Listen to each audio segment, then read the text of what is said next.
j'ai rencontré Christian Page, ex-SDF 2.0. Vous le connaissez peut-être via la télévision ou grâce à ses tweets engagés sur Twitter dans lesquels il décrit le quotidien des personnes sans abri.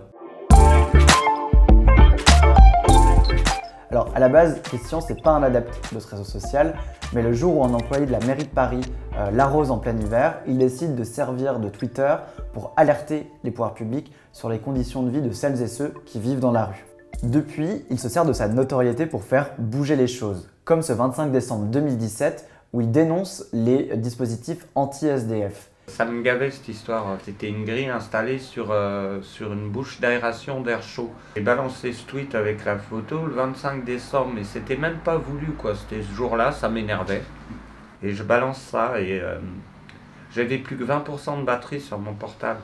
Et il commence à vibrer de tous les côtés, je vois notification, retweet, et dit oh, en un quart d'heure ma batterie était vide. 2000 retweets plus tard, la mairie de Paris fait son mea culpa et fait retirer le dispositif le lendemain. Ils l'ont enlevé tout de suite parce que c'était un dispositif qui était sur la voie publique, donc dépendant de la mairie de Paris.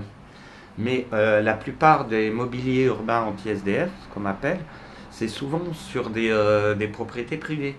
Alors, pour passer ses nuits à l'abri et en sécurité, Christian se cherche un spot. Il m'a expliqué comment il s'y prenait pour en choisir un. Un endroit plutôt tranquille, un peu en retrait pour pas être trop au contact du trottoir, d'où les risques de vol, de machin, d'agression. Et puis moi je me suis toujours arrangé pour qu'il y ait une toilette publique juste à côté. Bah, c'est con, mais bon.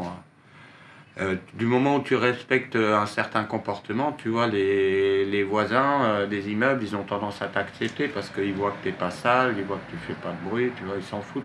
Christian Page l'a écrit, mon sac, c'est ma maison. Et pour me le prouver, il m'a même proposé une petite visite guidée. Où je mets tous mes produits d'hygiène, gel douche, savon, parfum et autres, tu vois, déo et trucs, c'est ma salle de bain. Après, j'avais une poche avec tout, mes carnets d'écriture, des stylos, des machins, ça c'était mon bureau. Voilà, après tu avais la cuisine, parce que dans une poche j'avais toujours des gâteaux, des machins à bouffer, tu vois. Alors qu'il faisait son inventaire, Christian a mis la main sur l'une des trouvailles qu'il a faites dans la rue. Et c'est grâce à Twitter qu'il a percé son mystère. Tu sais, c'est les vieilles consoles là. Ah oui. Ah, t'es peut-être un peu jeune quoi. Moi j'ai connu ça quand j'étais ado. C'était déjà un peu old school. Ouais. Et je fais une photo, je balance sur Twitter, je dis putain, il y a quelqu'un qui a le mode d'emploi de ce smartphone. Tu vois. C'est grâce à sa notoriété, permise par Twitter, que son nom s'est retrouvé en haut de la pile des demandes d'hébergement. Il aura fallu attendre plus de 3 ans pour qu'un travailleur social lui trouve un logement de dépannage. Depuis, il a rassemblé ses souvenirs pour en faire un livre, Belle ville au cœur, publié aux éditions Slatkin.